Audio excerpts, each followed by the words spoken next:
Yo,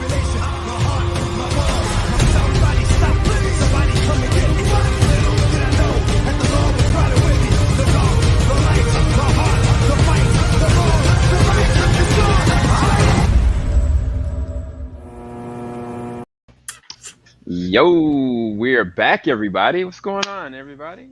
We're about to give you guys the nitty gritty, our overview of TIFF 2021. If you don't know what that is, Toronto International Film Festival. I'm here with Jorge and Lucas. What's going on, gentlemen? What's up? I never know which order to go into here, but I'm on the bottom, so I'll be third always. There you go. All right, so we're gonna go and kind of give you guys our impressions of TIFF 21, coming off of a pretty epic pandemic, which we're still in. The scope of things have changed since 2020 to 2021. We'll kind of overview that, what our experience was of actually watching it, what we were able to watch. We will talk about some of the films and shows, and then also what we're doing right now. So, all right, Lucas. So in terms of the way that we handled, I guess, the interface of this, coming off of Tribeca and Sundance and South by Southwest, how did you take, being able to kind of interface with this and watching these films this time around? Tiff doesn't care about Americans. Oh, no! That's what I got from this. And you got it from, all you had to do was, if you read any publications, any news about what happened with American outlets in general. So it wasn't like just us, it was everyone in America. They went out their way to not get press to go to Toronto because of limited seating and everything else they had issues with. But then they decided to not show a good chunk of films digitally for press. Yeah. So it was kind of a double-edged sword to most, I know, American publications. I read it on Hollywood Reporter, Variety, stuff of that nature, where they had someone do it digitally and sent someone there when they realized how they would limit the festival. So this is the first festival that everything was as limited as it was, because this didn't happen with Sundance or South by Southwest or Fantasia Festival. Like, none of the other festivals were as limited as TIFF was. So it kind of made the interaction a little bit challenging to deal with at times. Yeah, and I definitely want to comment off of that, and I know Jorge has his thoughts as well. So it gave an opportunity for me to see some things I probably wouldn't have seen, because a lot of the big films were only on-site based. So like the Titan, I believe they also had the Power of the Dog. I think Tammy Faye was there. So there's a couple other big films, even like Dune. Those were on-site based only. So for anybody that was doing press, from home, remote, we didn't have that. We didn't have that capability of being able to watch it. But there's also some films that were digitally, allowed. I think A24's The Humans. I was really excited to see that, but it was only Canada based. And so that's where you start to have these kind of inconsistencies where it's like we really want to provide coverage for as much as we possibly can. We have a lot. Like, you can go, you can see reviews that we're still going to be populating pretty soon. And we'll talk about some of our favorites also. But it felt kind of crippling at times where, you kind of build up a list of like, all right, I'm writing this up. This is what I really need to go and cover. We're going to set our plans up in motion. And then day one starts, and you're like, wait, we don't have accessibility to this. Are we going to get accessibility to it? Can we talk to the studios and ask them? And I can say there are certain studios that we did try to contact. Spencer was one of those ones I was like, man, Neon, I really want to go and try to check it out. Really excited for it. I know it's going to get a lot of publicity, but we weren't able to check it out. And unfortunately, that's a lot of the case with a lot of this. So we had to kind of fight through the discouragement side of it to go ahead and give you guys as much coverage as we possibly could. But Jorge, do you want to comment on any of that before we go to the next thing? Yeah, no, I think I kind of echo with you. It's been able to see not a lot, but some of the films that I wanted to, but it did open up the doors to films that I probably wouldn't have had time to watch. So I think that was the only benefit to all of that. But no, overall, I mean, I think I wish they would have opened everything up to make it a little bit easier. But overall, I was pretty happy being able to review some some items that, like I said, I would have not even watched if it wasn't for not having access to other things that I wanted to see. Right. All right. So the next thing, I guess, Lucas. So we talked about the interface. We talked about how it was different. In terms of, I guess, the films, like what was some of our favorites, and what was some of the ones that we were anticipating that got a lot of good buzz, and then some that got some bad buzz. And I guess what that actually means moving forward with also the film festival. I think that's another interesting thing that we can kind of talk around if we have enough time. What was you guys' favorite films that you were able to watch at TIFF?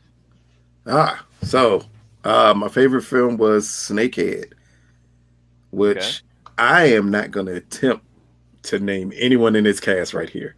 If I told you it took me 20 minutes to attempt to learn names for the review I did on Snakeheads, I couldn't tell you anyone's name in that movie because I can't pronounce them properly. But it is an amazing movie, and it focuses on the other side of the Asian American experience that we don't see on the big screen. We normally see the glitz and glamour life, but this one focused more on someone being human trafficked here and the mom following to attempt to get back their child and the things she had to do and the depths and moral decisions she had to make to even attempt to make this a reality. This is a great movie. I mean, like, amazing. These two actresses right here, again, I can attempt to say their names. It's going to be wrong. So I'm not going to do that. But this scene right here, amongst a lot of other scenes in this film, it was so tension filled. It felt like Heat, the movie Heat, with Robert De Niro and Al Pacino when they're first shown on screen together, and the intensity in that confrontation that they had, even though the words were limited. That's how it feels every time these two are on screen together. That was hands down my favorite movie from this festival. And let me jump quick. Then my favorite performance from the festival was Sigourney Weaver in The Good House, which is, to me, the best performance I've seen so far this year from an actress. Like, hands down, she completely carries the movie in a way that I didn't think Sigourney Weaver could anymore. It is a great movie. The Good House. The Good House. Okay. With Sigourney Weaver and Kevin Kline. Wait, you said that The Novice, there's nobody was going to touch that performance with The Novice. Are you saying that Sigourney Weaver's performance in The Good House actually, to me, is better than a performance in The Novice, because it's way more. The Novice was a character study and an intense one. The Good House is just showing you what happens when you have an actress or actor who can take over a movie completely. Like this, it has dark moments, it has funny moments, it has touching moments, it has horrible moments, it has everything human. It has Sigourney Weaver nudity. Like, literally, it has everything humanly possible in a film. And she kills this role in a way that is unbelievable, with a character that is more relatable to people than The Novice will be. Interesting. Okay. And then there was Lakewood, which the best bad movie I've seen this year. Oh, you're talking about the one with Naomi Watts. Yes. So I watched. So Lucas told me to watch this with him, and I was kind of like, why is Lucas trying to get me to watch this movie, man? What is this movie about? And then I realized, I was like, oh, okay, wow. As a parent, this is a worst case scenario situation. Lucas loves movies like that. Like, he loves a worst case scenario that is bone crushing, because it's a hopeless and helpless situation of a mom that has no idea what's going on. She's stuck in the middle of the woods. She's trying to figure out where her son is. Has he done something, or is something about to happen to him? And she's out in the middle of the woods without able to get back. And the whole entire time is based on her performance, honestly. Like, there's no other characters. It's like a lot of times it's just audio. There was another film that I saw recently with Tiff, which was The Guilty with Jake Gyllenhaal. He pretty much the whole entire time was just him. Everybody else was over the phone, and that was the same situation with this one. This was just very intense. I understand exactly what you mean by that. I think it's a very interesting little thriller that, on a weekend standpoint, it would probably mess some people up. Yes, it's not good though. In any stretch of an imagination, is it a good movie? It is not a good movie, but it's like it's a Halle Berry movie. When I saw it, I said, "Oh, dang. Like they missed a mark. This should have clearly been cast with Halle Berry in it because she loves putting kids in danger." But like, other than that, it's something that's going to keep you intrigued. You're going to watch it. You're going to know it's bad. You're going to know every setup that's going to happen. You're going to be amazed that white women can still do certain things in movies. But then you're going to be so entertained by it that you'll watch it all the way through. And Jorge, what was your favorite films of Tiff? I would say I got 3. Learn to Swim was phenomenal. Kicking Blood, and then Shiva Baby, which I thought was, I would probably say that was probably the best one out of the 3. But I could watch either of them, over and over again.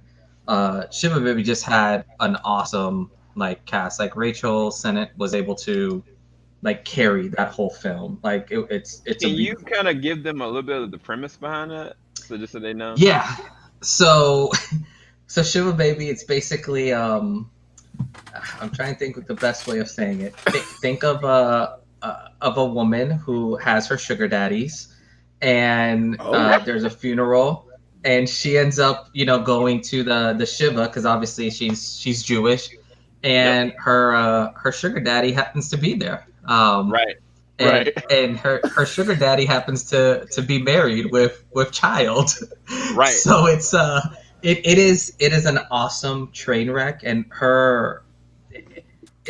it's just like a film, almost like on mental breakdowns. But it's done very well. It's hilarious at points. It's you're heartbroken at other points, but overall, I mean, it's great. Like that film is just, it's one that you can play. Like I would watch that again in a heartbeat.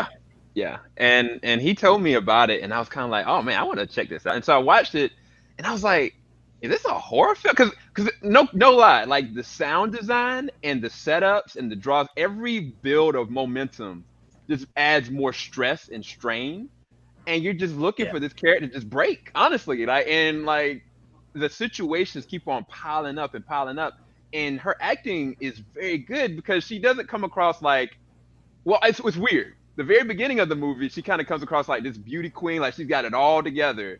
Like nobody can touch her. And then when she gets to the Shiva, you're like, no, it's the complete opposite. And to see it just spiral, dude, like it really was really good. I love the directing in this. I think this was directed really well. Yeah. But it felt like a really good raw human story. Because I mean, a lot of the situations were really impossible situations, but at the same time I was like, it's plausible. Well, I think the best was like, and you're right, at the start of the movie they make her look so grand and so like all this, but the whole time she's basically just mimicking the life of her ex, which was Maya, who's played by Molly Gordon. So it's just it was just interesting. But no, this movie was 2 thumbs up on that one. I will say the one movie that they only showed us like shorts of it, it's an animated movie called Run Tiger Run. They only showed us, I think it was like 10 minutes of it, just like little scenes and all that of the animation. When that comes out, I will happily say that will have one of the best animations I've seen. Like some of the water scenes and just seeing how the hair moves on some of the characters. Like I remember when I think all 3 of us watched Raya and the Last Dragon. We were talking about how like the water looked and all. This blows it out the water. Like it just looked so crisp. So whenever that's done, I cannot wait. But yeah, no, that was definitely a good one. And then I think, are we also doing like which movie we didn't like as well, or no? Oh no, we can. I think you gotta only pick one because we only got enough time to do one. So one film that you're like, it just didn't hit the mark. So for me, it was Beba, which was one that I was really hoping, like high hopes for. It's basically a story of this Caribbean, girl who lives in New York. And it's just a very raw, image of her. I think it's like her life in the past like 8 years or so, interviewing her like family members, and it's one of those movies that you're looking at it and you're like, man, this could have been so much better, and it could have, like, you just needed to go like that half an inch more. And it was like she was very raw and open throughout the whole movie. But yeah, that one was for me probably my biggest letdown. Like I would not watch that again. But that's just me. Dang. Lucas, what was your one that you kind of like? I this is know, not- I know it was one before this one, but the one that sticks out in my head the most is Dashcam. Jeez Louise. Like I didn't know it was humanly possible to do a horror movie where the entire time you are cheering for the heroine to get killed. And you don't care Dang. who kills the heroine. I didn't care who killed her. I just needed Dang. someone to kill her. She's the most annoying person humanly possible in a horror movie. She's a Trump supporter. She's Uh-oh. racist. She's Uh-oh. everything humanly possibly bad with a person in a character that you're supposed to care if she lives. Like it was, but here's what I would watch it again because it's such a train wreck, and it's just so bad. But the directing of it is really good, almost close to top notch of what you're gonna get out of a found footage type of film. But man, I just hated this character so much that it puzzles me that this movie was ever made. Dang. Wow. Okay.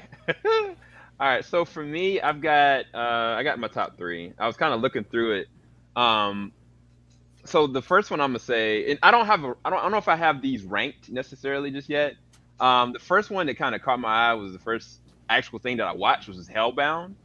Hellbound, man, I don't even know how to describe the premise of it, but they just showed a trailer for it on Netflix. So if you want to go and check that out, go check it out. But the premise is this: you've got a situation where all of a sudden you get what appears to be this face that just finds you and lets you know you're about to die, and this is the amount of time that you have until you're gonna die.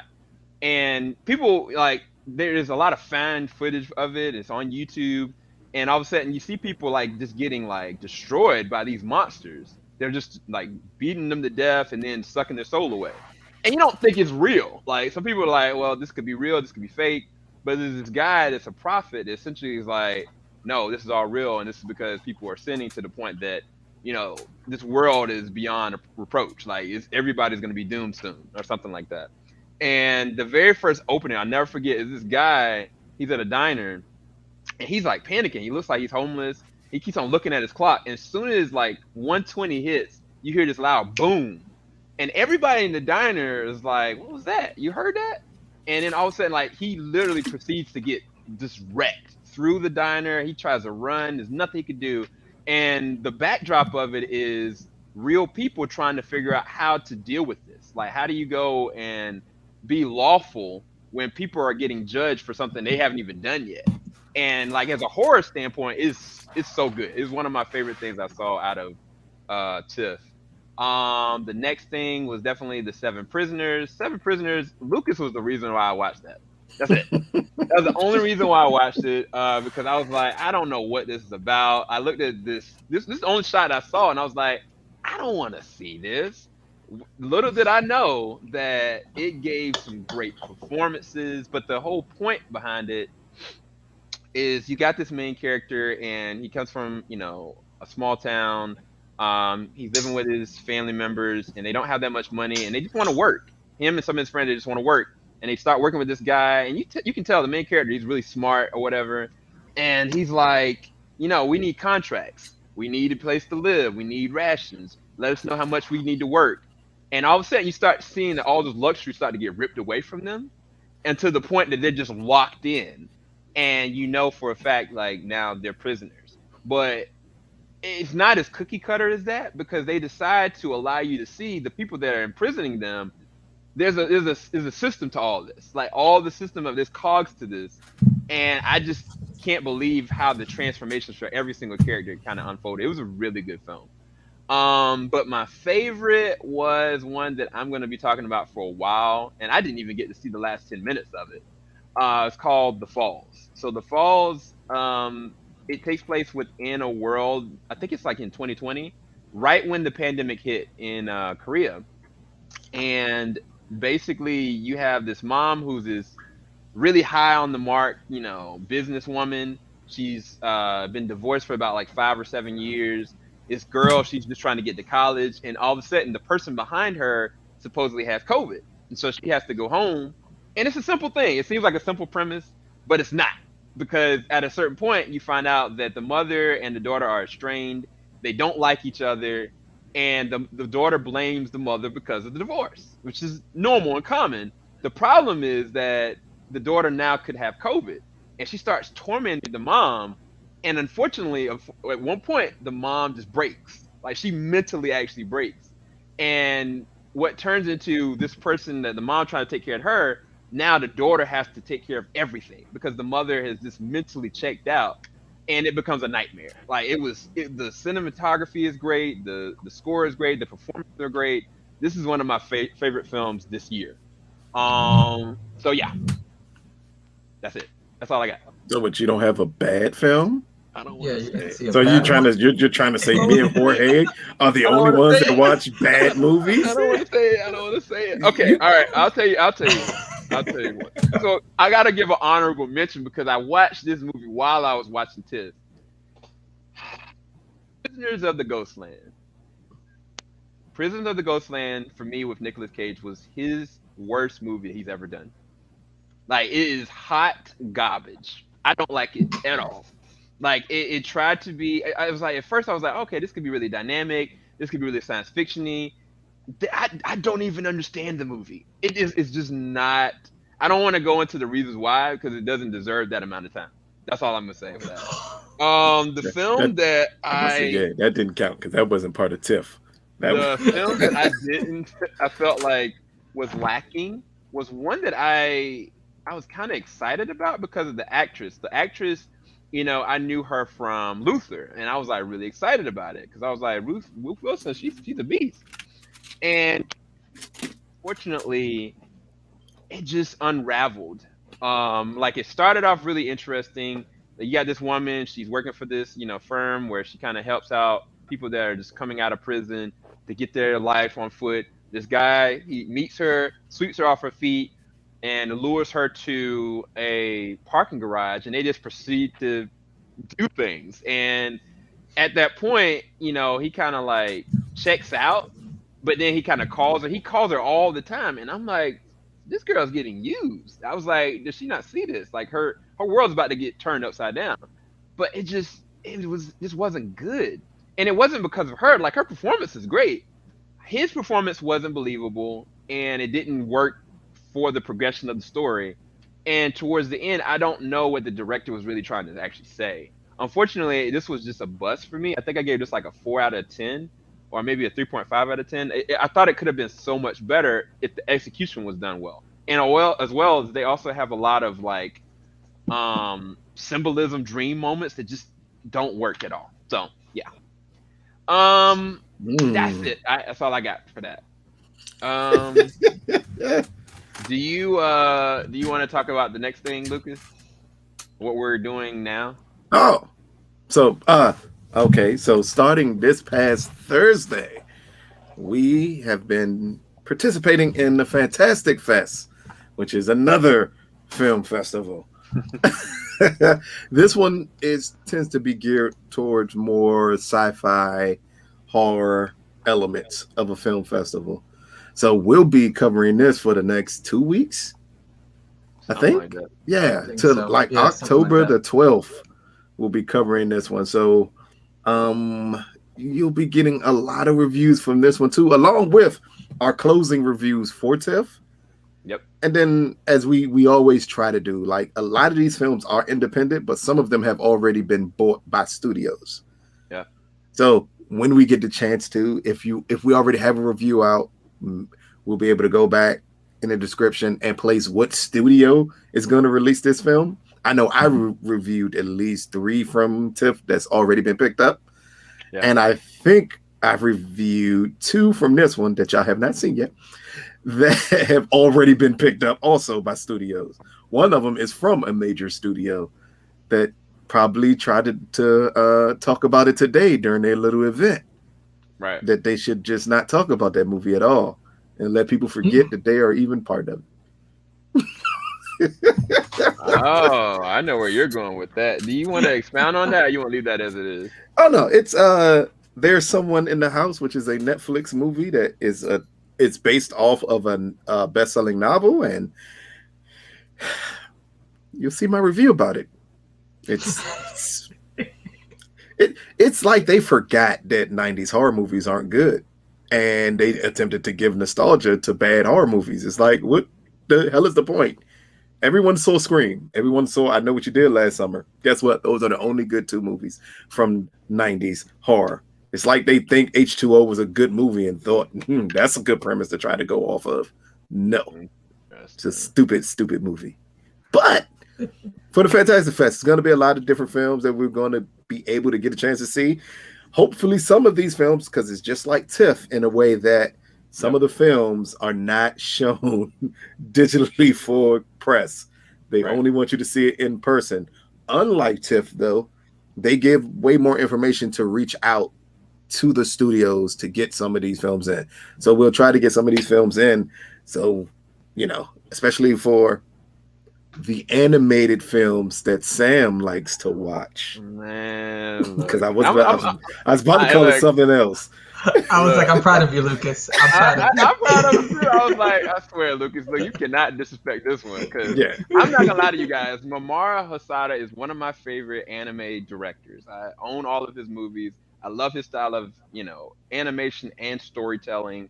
And Belle was one of those ones that I've been waiting to see. Like honestly, it didn't pull me necessarily to Fantastic Fest, but I was like, oh, we got to get into Fantastic Fest. No matter what I got to do, we got to get into it. And all for me to find out that it is an on-site only situation. So I'll definitely be trying to reach out to the studios to see if they'll allow me to get it. The funny thing is that for all these people that are not allowing us to be able to see this stuff, we're going to get it anyway during the award season. In less than 2 months. Not even in a few months. It's in a month. Yeah. Matter of fact, coming into in the month of October is the big film festival for our area. Most of these films will be available at that point in time to us. Yep. And they still won't have been seen by the public at that time. And even after that point, the studios, for y'all that didn't know, the studios send out screeners to these movies after that point. So it's kind of weird, but I do kind of understand it. Just based off of Tiff, I know for a fact from what I read that The Guilty, which is a Netflix film that still has not premiered yet, I don't think. Not yet. Yeah, and unfortunately, because it was available digitally for press at TIFF, it leaked online. An almost perfect 4K version of it leaked online, which makes no sense. But then that is part of the reason why a lot of these studios are holding off on giving these movies up digitally so fast. Yeah. And they want you to go back to theaters to see it because it's a more secure environment for them.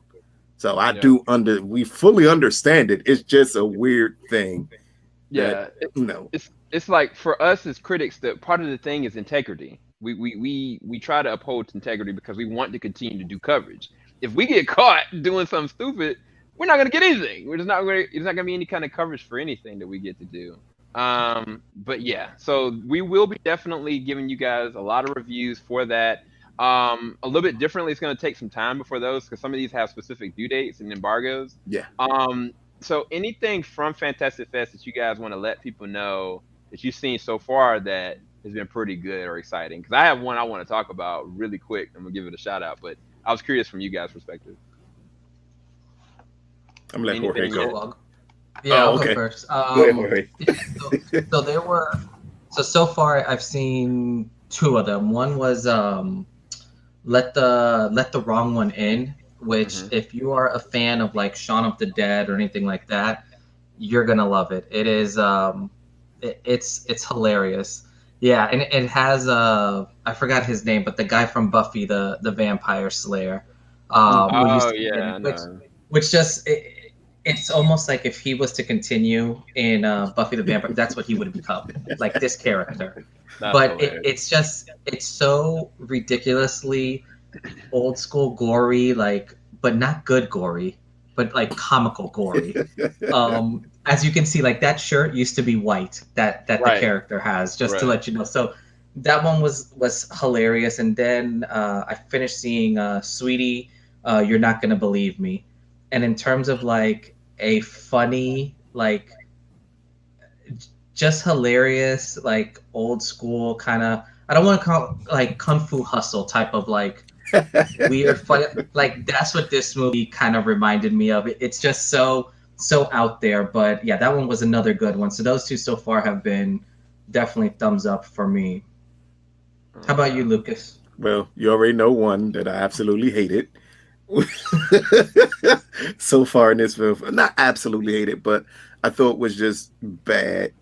But the one that is also a not necessarily a good movie, but boy was it entertaining.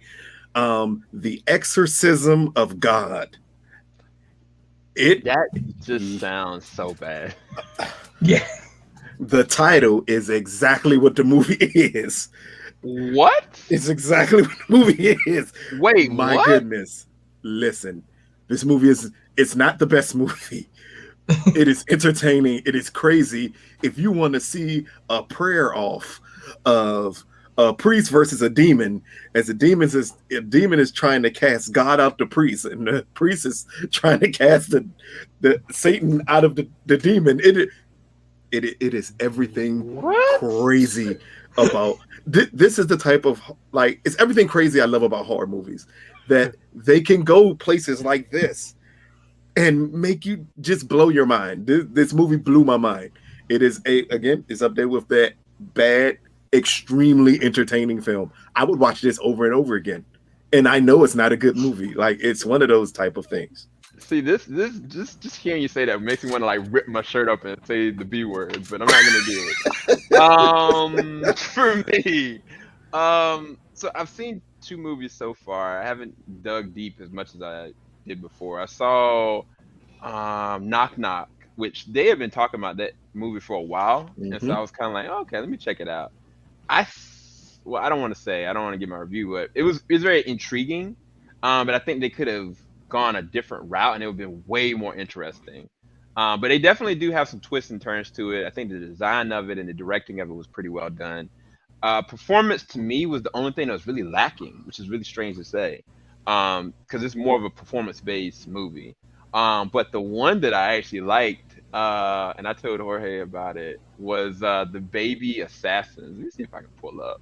Yeah. Uh, where is it? Because I honestly was very caught off guard by it because I didn't know what it was about. But the premise of it is exactly what you see right here. These are two girls, and they are assassins, and they are new to the assassin organization. And the very opening, it just kind of has like this main person, kind of just doing a job interview. She's like, I'm a YouTuber, I'm vlogging, and I just kind of want to do a job, but I don't feel like doing the job. And the guy's kind of like, oh, I'm telling my son or daughter they don't need to be doing vlogs. You need to get a real job. And she's like, that's what I'm trying to do right now. And then all of a sudden she says something to her to piss her off, and spoiler alert, kills him. And then you find out like she's insane. Like not only can she fight, but she's an assassin. And the choreography, the design, the camera angles, like when there's action going and entertainment, it's on it. But then they just have these subtle moments where it's just these teenage college girls, and it's so weird. Like the balance is interesting, but if you're a martial arts buff or like a buff of like this kind of film, I think you're gonna really enjoy it. But I'll talk about that more in my review later on. So yeah, that's all I got, man. I think on that note, I think we're done. Yeah. 34 minutes. I think we did a good job, guys. Hey, yeah, Yep. very Yep. nice, quick, and to the point. And again, just look out for the reviews from the festival. Look out for the other reviews also that'll be dropping. Jorge has a couple of films coming up. Sam has a couple of films coming up. And this is not the film festival films, but other films that are coming out. So just be on the lookout for those also. Right. I do want to say that Tadum by Netflix is kind of, if you've seen DC Fandom, it's kind of like that. But it's actually more entertaining. There's not any downtime or lag time. Like, the things that they're showing is actually pretty interesting, and they're showing actual content. So if you want to go check out something interesting, they have pretty much everything that they're doing after that. They also put the trailers out at the same time. So definitely go and check that out. I may do a review or just thoughts or overarch for that, and some reactions as well. Okay, guys? I think we're gone. We're good? Everybody? Anything else? Nope. Don't forget to like, subscribe. There you go. There you go. This is why Jorge is the new MVP. Because low-key, we don't do that. We don't do that. Whenever we do the discussions, we don't talk about that. So yeah. Hey, I give you a hint. I don't do that to other people either. I just watch their videos and keep it moving. So ready? New hashtag. Don't be like Lucas. Like that. Subscribe. So like this video, that helps out with the metrics and the analytics. Subscribe if you haven't already subscribed. Make sure you hit that post notification button so you'll know when we have reviews coming out, and you're not bombarded with stuff trying to figure out, oh, well, when last time you did a video. And also subscribe or follow our social media stuff too. We've got social media accounts that we should be advertising a lot more of, and I don't know them all right now, but yeah, I do know them. Team_JVS is on our Twitter, and Team_JVS is also on our Instagram, so definitely go and follow us there. We would love to talk more with you about it, and the more of you guys start to follow us, we might start doing a lot more giveaways. Yeah. Just think about it. All right, guys, we're out.